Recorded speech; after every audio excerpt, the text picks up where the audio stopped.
Hey, what's up guys? Welcome back to the channel. So today we're going to be taking a look at the brand new Season 27 PTR note. So a massive, big update for Diablo 3 over here. But let's go ahead and start off with when the heck is it actually coming out? Well, the new update's coming out on July 12th for the PTR. So it's going to be a 16-day testing period.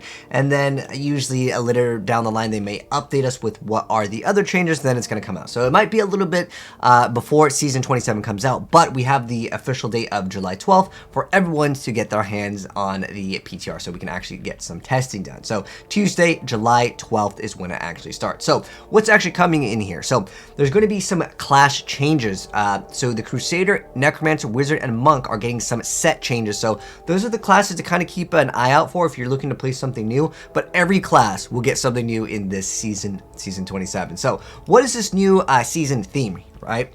So the new season theme that they're testing is this thing called Angelic Crucibles. These are basically items to throw into weapons to make them like uber super boss weapons.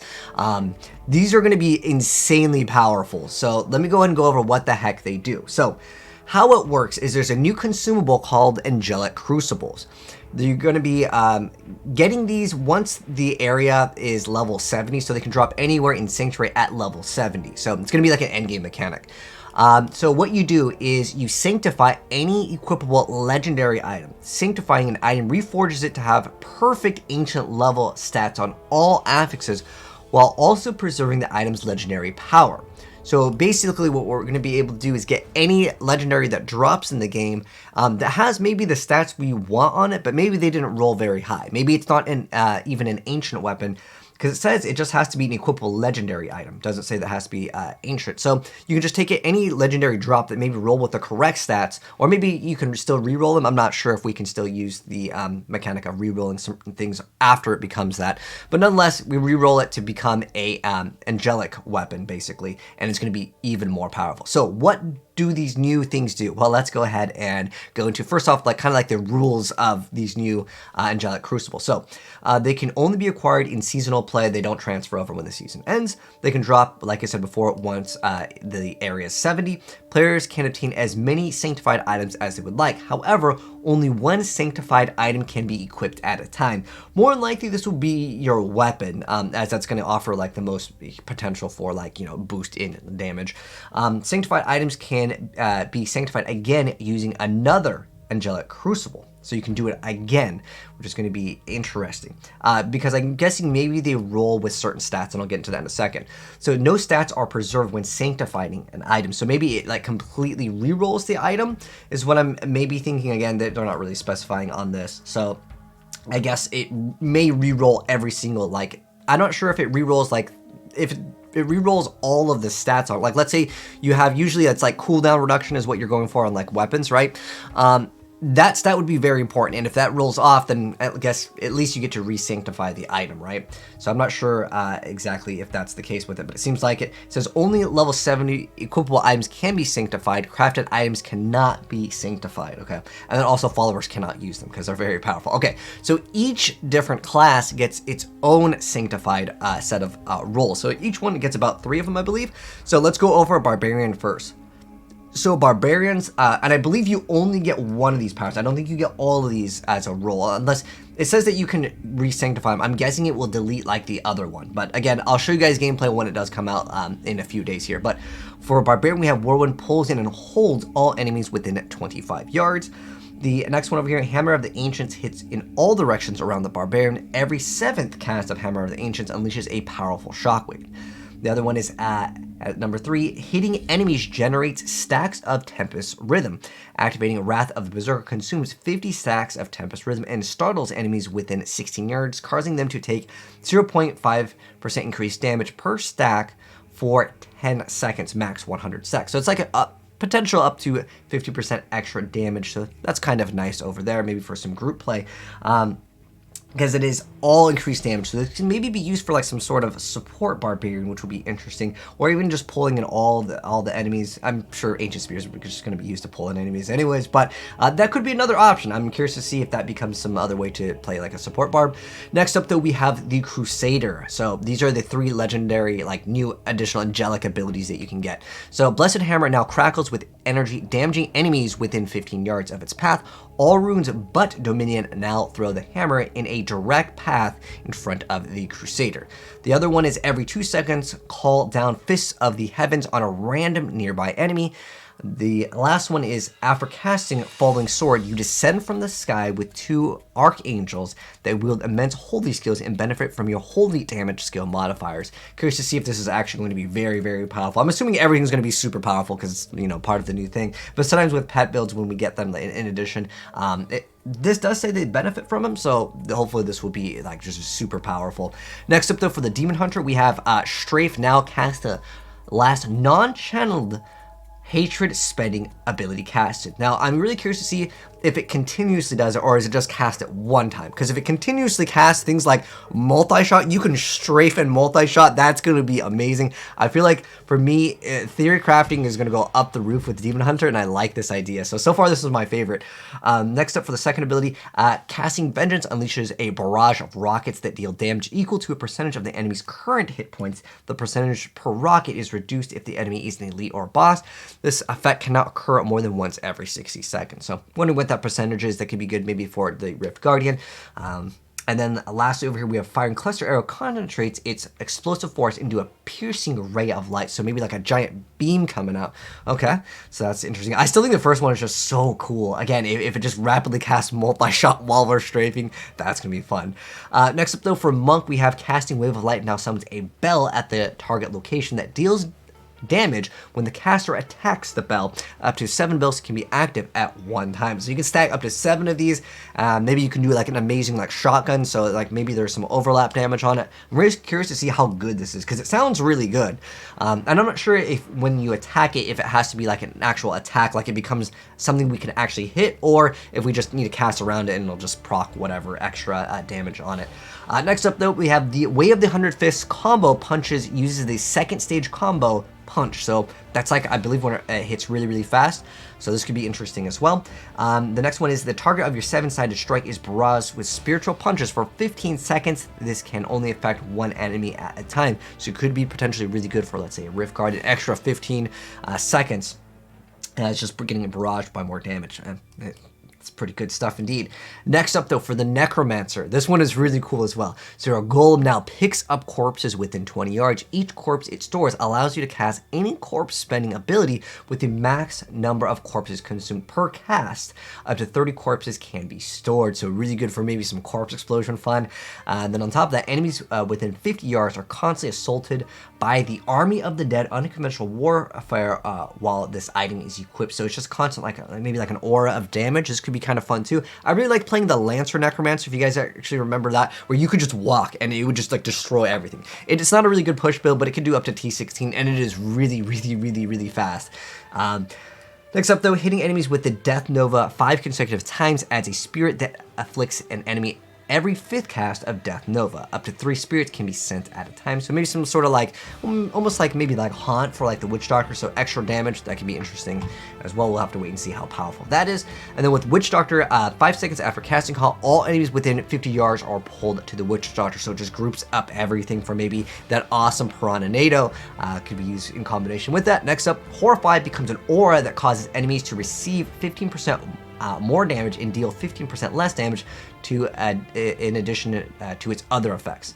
And then lastly, we have Gargantuan spreads Locust Swarm to any enemy within 16 yards and summons zombie dogs periodically. Zombie dogs now gain every rune when summoned. Okay, and then for the wizard, we have Casting Storm Aura sends a powerful thunderbolt from the skies that instantly kills a random enemy within 30 yards. Bosses are not killed, but take significant damage. This effect cannot occur more than once every 60 seconds. I'm really curious to see if somehow if we can reduce the cooldown on it, if we can like unequip it and then re-equip it to reset cooldowns. That could be interesting as well. We'll have to wait and see. Obviously it's PTR, so more likely those things will be patched, but I'm going to figure out how to use this for sure. Next up, we have Arcane Orb now periodically spawns up to 4 orbiting charges that will generate additional orb when cast. All charges from the Arcane Orbit rune now detonate at the same time. Next up, we have Magic Missile fires 20 missiles and gains the effect of the Seeker rune. So that's basically like a homing charge. So that will be really fun just to launch a bunch of projectiles. I'm really curious to see if they do something with a mirror ball, because that's a legendary item that it doesn't see too much play, and that only adds like 1 to 2. It'd be cool if that like doubled or tripled the amount of missiles that would come out, and then we'd have a magic missile build, because I like when they open up the doors for more builds. So they have general updates. These are actually some quite nice changes, so this is like kind of quality of life. So adventure mode's unlocked for all accounts, so you can hop in and play with your friends immediately if they just maybe came from, let's say, Diablo Immortal, because, you know, that's a new game. People are like, okay, I want to check out the rest of the Diablo games, and you have to complete the campaign normally, but this is a nice general update, so that's great. Then difficulty selection has been updated, so you can go from normal to Torment 6 by default, and then once you get 70, you have access to 7 to 16. Then Uber Boss Realms now automatically closed, so you can reopen up more Ubers, and then the experience reward upon completion of Echoing Nightmare has been reduced by 83%. This is a massive nerf to the XP gain. I remember, like, I had a friend that needed to be power level, and we did literally like one of the Echoing Nightmares, and he went up to like 500 paragons. It was insane. I think that this, I understand why they're nerfing it, but maybe at a certain paragon level, because it is kind of nice to power level a friend and be like, all right, here's 500 paragons, now you're basically ready to go, if they maybe hopped into the season late. So it would be nice to maybe see if they do change this just to like a certain like paragon level, maybe like 400 or 200, just so they get a really nice start in the season when it does happen. All right, now we're not done. Like I said, this is a big Diablo 3 patch. I'm super excited because it's been a while since we got some Diablo 3 content on the channel here. So first off, item changes. The Guardians Jeopardy. So it's a 2-piece set. I have like the sets over here just in case anyone wants to see it. So it's a helm, a belt, and a set of bracers, looks like. But anyways, we're going back to, here we go. I lost my track of where we were at. Oh, this is how to copy the PTR, which is fine. All you do is you just copy it. We're right here. So, Guardian's Jeopardy. With the 2-piece bonus, what we're able to do is our base vitality attribute from equipped items is increased by 50%. So that is pretty decent. And then on top of it, with a 3-piece bonus, our base strength, dexterity, and intelligence attributes from equipped items are increased by 50%. So if you can make use out of that, that could be a massive upgrade. What I was actually thinking since I saw vitality is, if you guys remember the Death's Bargain, these are the pants where you're able to like basically deal damage based off of life regen. If we scale our life to be super high and get 8% of life regen, like with Barbarian with some of the shouts, we could potentially get some new builds. That's what I'm interested in trying to showcase for you guys, completely new builds with this. Maybe that will be an option. We'll have to wait and see. Like I said, I'll give you guys gameplay if it's actually any good. Next up though, so here's the set changes. So Crusader, change with the Akan. 2-piece bonus, Judgment has no cooldown and gains the effect of every rune. 4-piece bonus, attacks from Phalanx avatars reduce the cooldown of accurate champion by 0.5 seconds.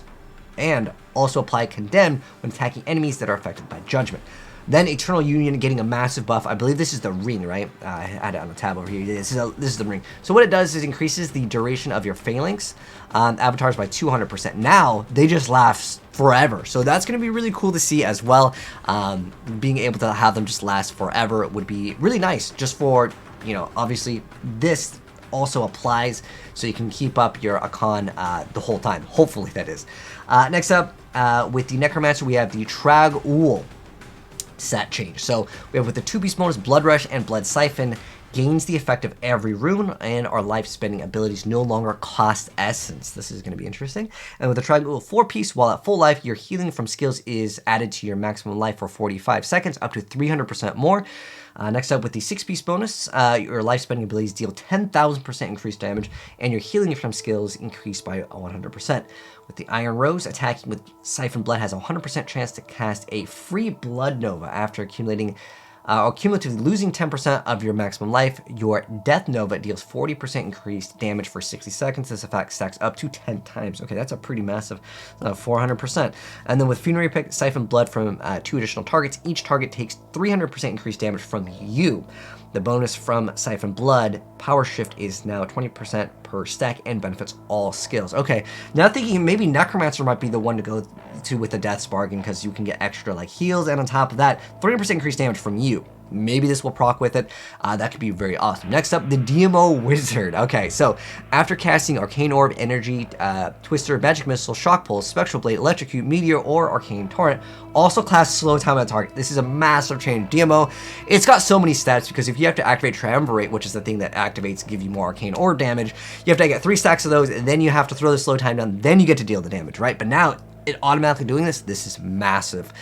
This effect will not trigger if the target is already inside a slow time bubble. The cooldown of teleport will reset while you're inside bubbles generated from the set or cast by. That's awesome. Then the Demo 4-piece, you take 75% reduced damage while you have a slow time active, and allies get like half benefit. I believe this is the same, right?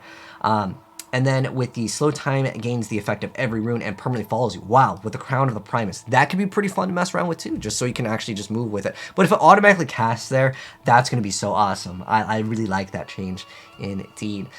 Next up though, with the Tal Rasha's 2-piece bonus, damaging enemies with arcane, cold, fire, or lightning will grant immunity to that element and cause a meteor of the same type to fall from the sky.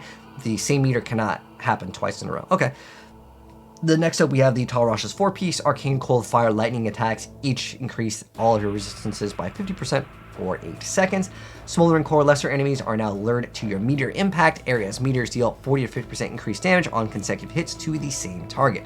Motoring, I think on the fire run, that one hits multiple times. Will that actually stack with each one? I don't know. We'll have to wait and see.